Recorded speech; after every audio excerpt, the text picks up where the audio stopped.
Hey guys, welcome to my YouTube channel. My name is Show Me Real and this is Show Me O'Clock. So if you're new to this channel, on Show Me O'Clock we talk about lifestyle, we talk about living in the UK, we talk about migration as a midwife to the UK, we talk about everything generally, anything generally. I share my life with you guys because I love you. So if you're new to this channel, please make sure to subscribe to the YouTube channel. Make sure to watch our previous videos and make sure to give this video a thumbs up, comment and subscribe to our YouTube channel. Thank you very much. May God bless you. To our returning subscribers, thank you for always showing up. I apologize I was unable to upload a video last week. Things have been happening, in fact like quitting my job. I don't want to do it again. I want to go to my father's house. Seriously, in the past months, it's been so stressful at work. We are severely short-staffed. We're so short-staffed, and a lot of people are delivering. Too many babies, too many people, and you go to work, you're coming back, you're exhausted. You're exhausted. You know, when you have 2 days off, for example. Now yesterday was my day off. I did 2 nights. Yesterday was my day off. I had a day off yesterday. I did relax, but then I'm still tired. I'm yet to recover from the shift, and tomorrow I'm going on duty. You understand? And I was just even thinking, please, what am I going to do that is going to be bringing me money? What am I going to do that is going to bring me money? Maybe I should go and be selling fish. What should I be selling? Seriously guys, this is not funny. See me, I can't even talk loud because there's no strength left in me. There is no strength left in me. I can't talk loud. Man, it's been so stressful. So that's why I encourage you guys, keep applying, please. UK is very, very short-staffed of midwives. We need a lot of midwives, as many midwives as we can get, and it's going to get worse. That's just it. It's only going to get worse. So don't let anybody tell you that don't apply, they will stop taking midwives, they will stop doing this, they will stop doing that. I don't think they're ever going to stop, because the projection now is by 2030, if the numbers do not grow significantly, we'll be at risk. Even practicing, we'll be at risk practicing. You know, one time when there's an emergency and you go to the theater, maybe the baby recovers and there's another emergency, they can't do it simultaneously. You know how crazy it can be. I was just praying that God do help me, oh. This midwifery, I can just shout, help me. If they carry me where I don't know. I just really feel that there is more to life, there's more to work. I'm really looking at different areas where I can just spice up things about my everyday work life. It's getting boring, doing the same thing at the same time, and the pay is not even encouraging. If you've been following UK vlogs, you know that inflation is on the rise here now. Everything is getting expensive. Everything is fucking expensive.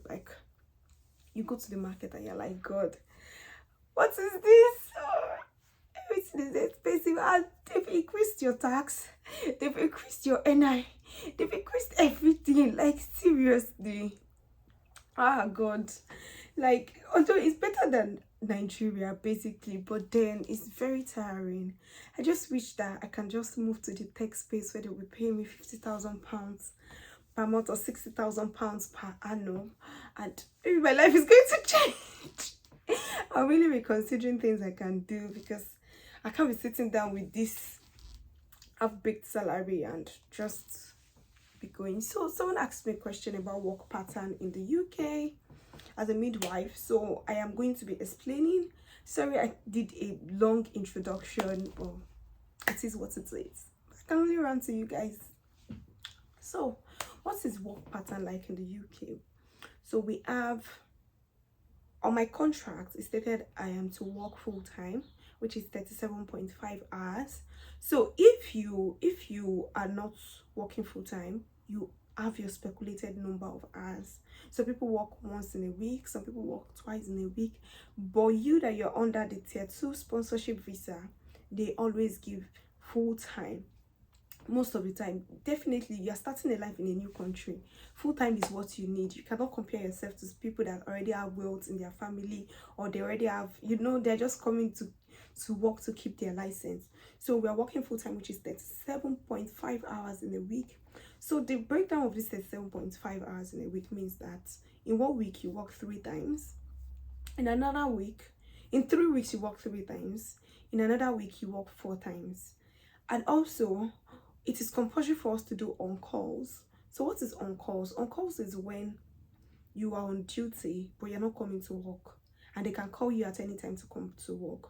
So if you are being called to work, you are mandated to do at least 4 hours. At least 4 hours. That's what your on-call covers. But you can feel free to assist the ward if they are so busy to do your full 12 hours, or you can just choose to do your 4 hours. But it is mandatory for you to work at least 4 hours. So if you are being called in, you are going to be paid. If you are not called in, you are still going to be paid. Mind you, this of course is so stressful for me, because number one, like, I'm not going to work, I can't sleep, I can't drink water and drop cup. I'm still very concerned, like, I know I'm not going to work. I know I'm going to work, but I'm not at work. So when you are at home, in your subconscious mind, you're not sleeping, you're not resting, you're just there waiting to see if they are going to call you. Then how do we work? We work 12-hour shifts, and we resume 7 o'clock in the morning and close 7:30 in the evening. You resume 7 o'clock in the morning, you close 7:30 in the evening. Mind you, I'm talking about my own trust. I'm talking about my trust. I've not worked any other place before, so I don't know how it is over there. So also, if you're working nights, you're working from 7 o'clock in the evening to 7:30 in the morning. So you're working a total of about 12 hours, 30-minute shifts. When you're working 12 hours, 30-minute shifts, you have 1 hour break. So the 1 hour break, your trust does not pay for your break. And so if you miss your break, always insist that they add it to your roster, so that even if it is £5, even if it's £6 or £8, it's something. If you don't go for your break, they should add it to it. So imagine what annoys me the most is that going to work, you're working 12-hour 30-minute shifts, but on an average you are spending about 14 hours, because when you wake up, maybe for example, if I'm going to work in the morning, I wake up around 5:30. 5:45 is when my alarm goes on. My first alarm is 5:30, my second alarm is 5:45. So you wake up from 5:30 to resume work at 7, and you close by 7:30. That's 19:30 minus 5:30. That's about 14 hours. So imagine you doing that. Like, you're working 3 days. Apart from the 3 days, you are still going to prepare. Like, for example, I have a YouTube channel. For example, I have friends, I have families at home that you have to mandatorily like keep up and keep in touch with. That's why it's so difficult to like keep up with people. For example, yesterday I didn't even call any of my family members. Like, I came back from work, I had to like arrange the house, because when you're working, you're rushing. I don't know if it's only me, or when I'm working, everything is just scattered everywhere. Like, I might be looking for one thing like this, I've scattered the whole wardrobe, I've scattered everything. So yesterday I came back from work, I cleaned the house, I made food, and before I did everything, it was already about 1 o'clock. 1 o'clock I slept. That is my rest from the night shift.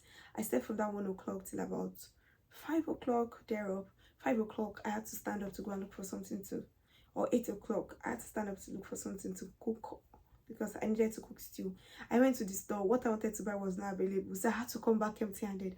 So you see, like, a lot of things they really need to do. You just find out that everything is just so stressful. And I know that some other departments have their hours of working, so totally depends on where you're working. I'm working on the delivery suite, and mind you, we work one-to-one care, but the one-to-one care is so stressful. For example, now when I was in Nigeria, the first private hospital I worked in, we were doing one-to-one care too. One-to-one care, but one-to-one care doesn't mean like you are in their business. Like one-to-one care, you are monitoring the baby. I'm just trying to like remember the things we did. It was stressful, but not as stressful as this. For example, one of my shifts, like the woman didn't have a baby in my shift, but then like when when you're having a baby, your adrenaline is pumped, you are arranging things, you are doing things. Or I don't know if I'm the only one, when I'm having maybe emergencies, or when I'm having to do something, maybe having to give antibiotics, having to do this, having to do that, having to give epidural, doing everything, my adrenaline level is pumped and I'm able to like go through the shifts very fast.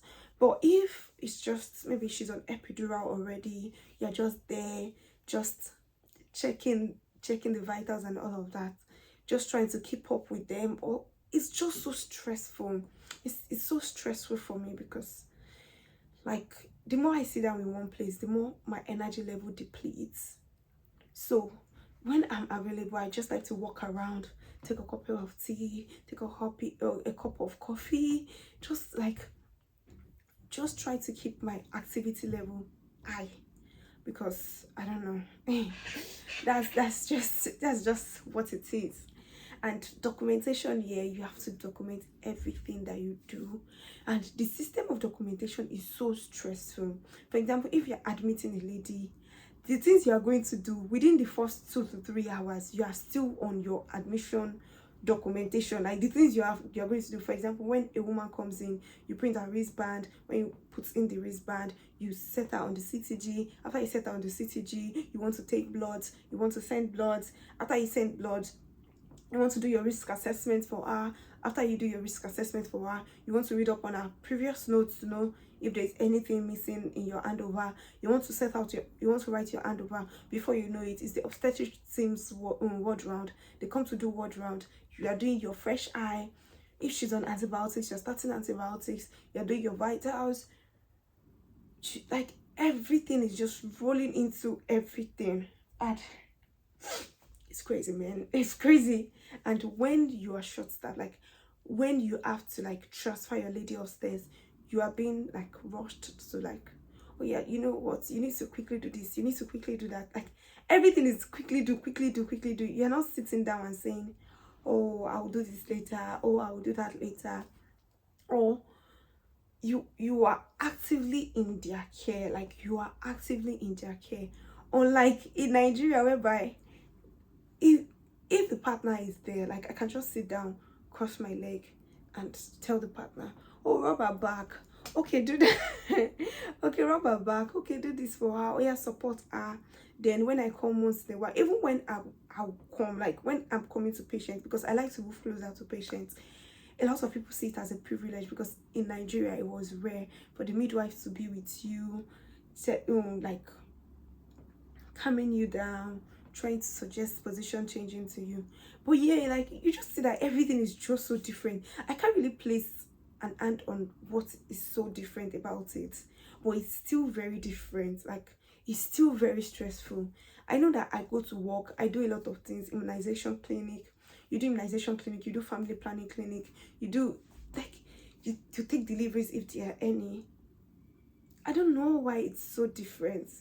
Like that's just it. So the work pattern is just there. Like you work for example, if you work 3 nights, it depends on how your roster falls in. So week falls into weeks. For example, if my 4 days in a week was last week and I did it, to do my 3 days in this week, my off days will be in this week. So like you just keep working. That's just it. And I envy people who don't work full-time. I think when I'm more stable, I'm thinking of not working full-time, because I'm a baby girl for life. I can't be doing this. Like I can't be doing this for the rest of my life. Like seriously. It's so stressful. I'm also looking forward to changing words. I enjoy where I presently work, but it's stressful. So I'm looking forward to changing words, to see what other words are like and what the pattern of work is like, and to just explore. Like, it's getting boring. You do the same thing every time. It's getting so boring. And that's why when there are emergencies, when there are anything, I'm so happy. Like, not like I'm happy, like I'm not happy it's happening, but I'm happy like your adrenaline is pumped. You understand? For example, when there's a crash call on the ward, I run out of my room. Like, I try to do or get involved in all those type of things, because it's what makes it interesting. And in case you've just been hearing, like, things have been so expensive. So I just brought, like, randomly I was just checking my previous pay slip, and you know, when they tell you tax, they will collect tax from you, it is now that is resonating, because they have increased the tax, they have increased the national insurance, they've increased a lot of things, even pension is increased. Like, it's crazy, man. So on an average, what does a band 5 midwife earn on an average? So this is my pay slip from which month is this? So this is my pay slip. I don't know if I should attach it. I'm still thinking. If you find it on this video, then just take it as it is. So this is from June. This is from June. Oh, no, this is not from June. What month is this? Yeah, this is from February. So the way it's calculated, according to my rota, as a band 5 midwife, you're paid 14 pounds per hour. So 14 pounds per hour, my basic pay was like the number of hours I worked basically is 162 hours 0.95. So I worked 162 hours 0.95 in the month of February, and so multiplied by 14, which is the rate, is giving 2,315 pounds. Then my night duty, I worked 65.25 hours for night duty. So usually when you work night duty, they enhance your rates, like they give you additional money to it. So they increased that's why most people like to do nights, because of the pay. But I prefer working nights because of it's less stressful to me. Waking up in the morning is quite very stressful for me, and so I prefer to work nights because I have to wake up in the evening. So my night duty enhancement that was paid was about 19 hours for that month. So the way I don't know the way they calculate it. Even if you work a lot of nights this month, it might not reflect in your pay this month. It might reflect in the next pay. So they're just going to calculate the number of hours they are going to pay you this month and then roll it over like that. So I was paid 278 pounds for my night duty. Then when you work weekends, they are also going to enhance your pay. For example, when you work weekends, Saturday and Sunday, when you work on public holidays, they are going to give you an increment. So I usually prefer to work on Saturdays rather than Sundays because of church. I'm a church girl. I don't like to miss church. So I go to church on Sundays. So I like to rather do day on a Saturday and go to church on a Sunday. I don't like doing nights on Saturday because I'm stressed and I might not be able to attend church on Sunday. So the enhanced rate was 98.03 pounds. Then this WTD, I don't even know what it is, but it's like an enhancement too. They paid me 47.02 pounds. So when you calculate all of that,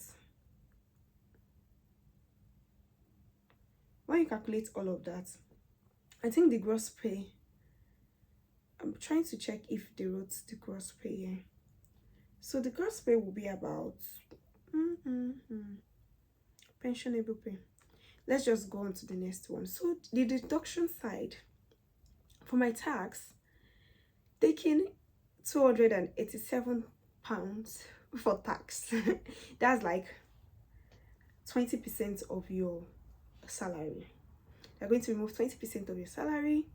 Your NI is, my NI is, that's my national insurance I'm paying, is £232.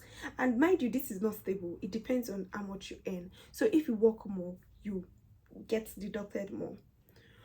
My pension is on the 9.3%. So 9.3% of your salary, or after tax. They usually tax 9. They would, after they remove their tax, then they would now remove 9.3% of what is left, and that's your insurance, is £254. So the total payments from when I was telling you that the enhancement and all of that was £2,738. That's the total money that they paid, and your deduction is £774. So close to £800 is what is being deducted from your salary. So at the end of the day, the money that enters your bank account, which is your net pay, is £1,963. £1,963 for this month. Some months it might be lower depending on the shift you work, and some months it can be higher. Has it ever been higher? I think it's whenever I forget to like submit my payslip in the previous month, then it gets higher in the next month. And if you don't work, if you don't have any enhancement at all, like you do Monday to Friday, no bank holidays, no this thing, the amount as a band 5 widow that you're going to get paid is 1,700. 1,700. I tested it one day and it was bad. Apart from that, this salary I'm talking about is on a 27,780 per annum salary. So mind you, there are some people that earn £24,000. Some people earn £25,000 in a month, but this is for £27,000 in a month. Annually, sorry. Some people earn £25,000, £24,000 annually, £25,000 annually, and this is £780 annually. So in my trust, it's quite higher because the standard of living here is high, and I think that's why they pay the upper step of band 5. So the band 5 is from 24,000, I think from 24,000 to £27,000. So we are placed on the higher band of band 5, yeah, on band 5. So that's just my pay slip. Now imagine with this £1,900, for sure 10% is going to tithe. 10% is going to tithe, let's say £200. I usually pay about £200 for tithe. So that's about remaining £1,700. £1,700. Your house rent, let's say an average, your house rent is £500 or £550, £575, £600. Let's say your house rent is £600. That's £1,200. Yeah, let me just open calculator because my brain is stressed. I cannot think. So let's say £1,900 minus tithe £200 minus out rent, let's say £600. That's £1,001. With the £1,001, you have deduction. They will deduct you. When they deduct you, like maybe your phone, for example, my phone, I'm paying £70 for my phone monthly. So phone, £70. What else am I paying for? I'm paying for my laptop, £100. You want to RCM will collect their money, about £25. You subtract that, you are paying like a lot of things you are paying for. Then not to forget about your personal expenses. You're going to buy food, you're going to buy toiletries, you're going to buy all these things that you need. Let's say about £200. Yes, you want to send money home. That one is totally dependent on the family you are from, whether or not you want to give your parents money monthly, but you want to send something home. Definitely I send money home, so it just depends on what is happening at home. For example, sometimes I get to pay more money like I get to give more money home or give more money out depending on what is happening in your life. And you just find out that as an adult there is something happening every month that's taking away money from you. So please and please, I try to save before I even remove any money. So when you now want to like step up your saving games, like if you have target like me, I'm thinking of saving out. I'm saving for my mortgage, even if it is small that I am saving for my salary. At least I save at least £55 to my mortgage every month. So it can be higher depending on you. It can be really, really higher, but I found out that that's the amount that is convenient for me at this time. It might change. Shall you understand? At this time, it was like the most convenient part for me to just do. So I pay that every month. They remove it from my money. Then there's other deductions that come in. You just find out that there's some deductions that just keep coming in every month. Like deductions just keep coming in. If you don't have extra responsibility, that's very sweet, because after you've removed all this deduction, the remaining money is for you, and you choose what you want to do with the money. You know, you want to eat breakfast, you want to eat lunch, you want to eat Chinese, you want to eat different food. It's still from the salary. You want to buy clothes, you want to buy shoes, your friend wants to do something, it's still from the salary. So it's so funny. Why, like, I don't think money can ever be enough. That's my own. I don't think money can ever be enough, and that's why my own aim is not to have money, is to do things that would make my life soft. Like, I'm in for the soft life. For example, I'm wearing synthetic, or I used to wear synthetic wig, but next year I'm praying to God that if you count us worthy and if there's not too many things to do, I am trying to get an upgrade to maybe human hair, because it is so stressful managing synthetic wig. For example, you're going to work, you wear synthetic wig to work, before you know it, hair has tangled, before you know it, hair has tangled. So, but if it's human hair is actually easier to manage when you comb it and all of that. So like, there are a lot of things that you just want to do. You want to move to a better apartment, you want to get married, you want to do some things for your house, you want to do some things for yourself. It's just a lot. You want to travel.